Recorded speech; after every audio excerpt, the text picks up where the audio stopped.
Hi, I'm Vani Hari, food activist and author of the new book, The Food Babe Way. When I started researching and writing, my passion for creating a better, safer food system came out. And as a result, major multi-billion dollar food corporations have responded to my writings and have changed their policies or become more transparent as a result. Yeah, I never thought I would be here in a million years. I grew up on a typical American diet, the standard American diet, eating fast food, processed foods, and really to fit in with two immigrant parents, I really shunned everything that was Indian about my culture and really tried to become as American as possible to fit in with all of the kids around me and the kids at school. And so I was eating hamburgers and processed foods and all the things that you put in the microwave, like Salisbury steak, and the things that you put in the Fry Daddy. And, we used the help of Betty Crocker growing up, because my mom, she knew the Indian recipes, but she really didn't know the American recipes. So she used the help of the food industry, really those processed packaged goods in the middle of the grocery store. And so I grew up eating so much processed food. And as a result, I was very sick as a kid. And I didn't know that it was the result of the way I was eating until much later, where I cleaned up my diet and I started to get healthy. I mean, I went from someone who was always having a stomach issue, eczema all over my face, asthma, on 8 prescription drugs, to someone that eliminated all of those ailments and all of those drugs and has now felt a sense of energy I've never felt before and never thought was possible in my body with the way that I'm eating.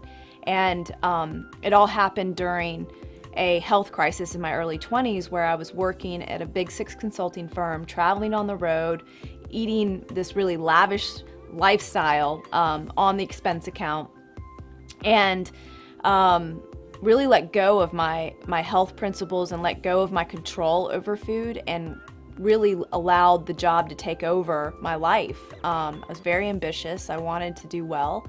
And so you really were expected to eat what everybody else was eating and not cause a ruckus and not look for other choices. If they were bringing in bagels and muffins for breakfast, that's what you ate. Same for lunch. If it was a barbecue spread, that's what you ate. At dinner, if it was Italian with, all of the crazy sauces and tiramisu for dessert, that's what you had. And the Krispy Kreme donuts in the middle of the night, you had all of that food. And as a result, I gained a lot of weight and my health issues continued into my early 20s. And so when I had that kind of health crisis, which actually ended up landing me in the hospital with appendicitis, I had a wake-up moment where I decided that health would become my number one priority, that I no longer wanted to feel this way. I wanted to change my life. And so I started to investigate my food, and I started to channel this energy that I learned in high school, where I was a top-tier debater. I was number 1 in state 3 years in a row and was recruited to college to be in debate because I was so passionate about it and so dedicated to it. And every year you'd go away to debate camp and you learn how to research. And back then we didn't have Google, so you had to go and look in the law journals and look at the microfiche and photocopy things and carry these big boxes of evidence with you to tournament to tournament. And back then you didn't have baggage fees, so you could check as many bags as you wanted. So we would check all these huge tubs of evidence. And one year's topic in high school was healthcare, and I was learning the affirmative and negative about the healthcare industry and about the food system and what's really causing all these issues in our world. And I remember using that information to win debate rounds, but I wasn't using it for my own health. And as soon as I had that health crisis in my early 20s, I started to remember how screwed up everything was, and I started to find out what I could do to take back control. And the first thing I did was I started just reading as much as I could. And I used to read these manuals, these on nutrition, like Conscious Eating, a really old school book that's really super thick, but really taught myself the fundamentals about what are the healthiest foods to put in your body? What are the superfoods? What are the foods that give life and don't take it away? And I started adding those voraciously to my diet. And as a result, my body started to change. Not only did I lose the weight, but all of my ailments went away. I got off all my prescription drugs and started to realize a health that I never thought was possible. And my friends and my family and my coworkers started to witness this dramatic change in my body and in the way I looked and the way I felt and the way I acted, everything.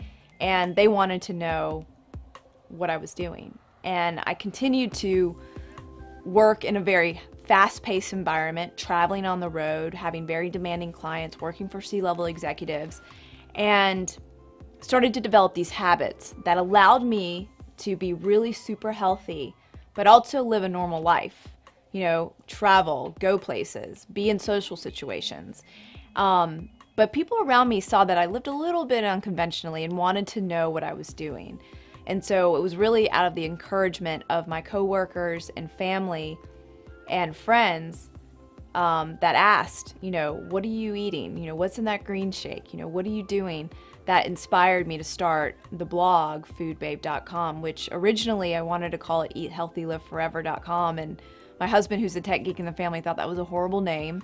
And so I asked him to come up with a name, and he came up with Food Babe, and it kind of stuck.